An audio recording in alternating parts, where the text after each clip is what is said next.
I don't know. To me, simply the film is really following through the labyrinth of this guy, this Christ-like figure.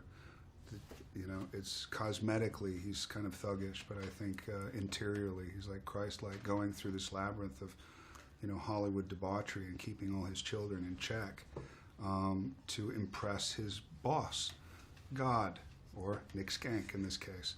And I think he's a heroic character. You know, it's funny because he comes, I didn't think about much of this before. I mean, I did, but you see it when I saw the film a couple of days ago for the first time, because I've been gone doing another film.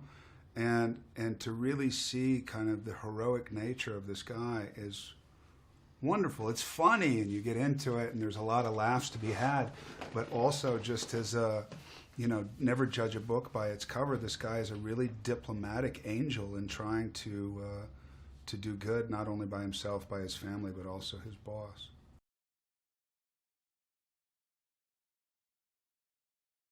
Yeah, at some point it was really dumb to actually like being involved in the movie industry. Like, you can't live in LA because it's embarrassing, because you're obviously connected to the film industry in some way, form, or another. Not that that's necessarily true.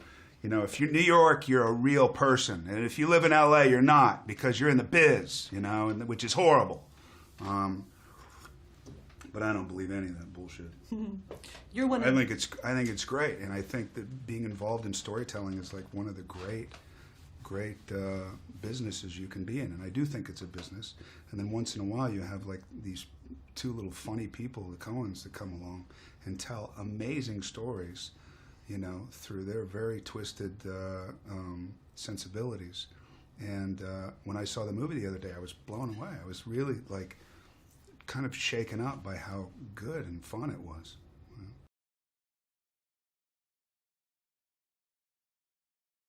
Yeah, it was like, I felt like it was doing a series or something, like all these great guest stars. I remember when Tilda came in, I got nervous because she was nervous.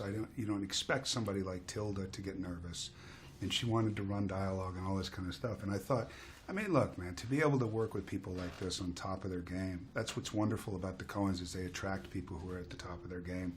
So it makes for a little more jovial tension. You know what I mean? You're excited, but you don't want to screw up, which is fun. I like that kind of, it's a good kind of tension.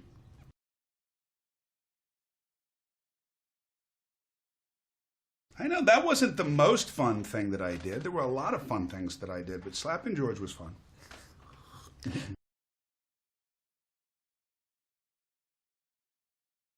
You see Westerns from the Coens, you see Westerns. But no, I know you don't, and it's great to be able to touch on these kind of histories in film, because who knows, you know, it could inspire a whole new generation to watch those, like, you know, awful Esther Williams movies back in the day. They're not awful. They just are what they are. You know, when you look at, like, I'd never seen an Esther Williams film before I read this script, and then I started, because I wanted to, like, be knowledgeable, and then I started watching them, and now they're like a secret addiction of mine that I probably shouldn't tell anybody on camera, but I am now.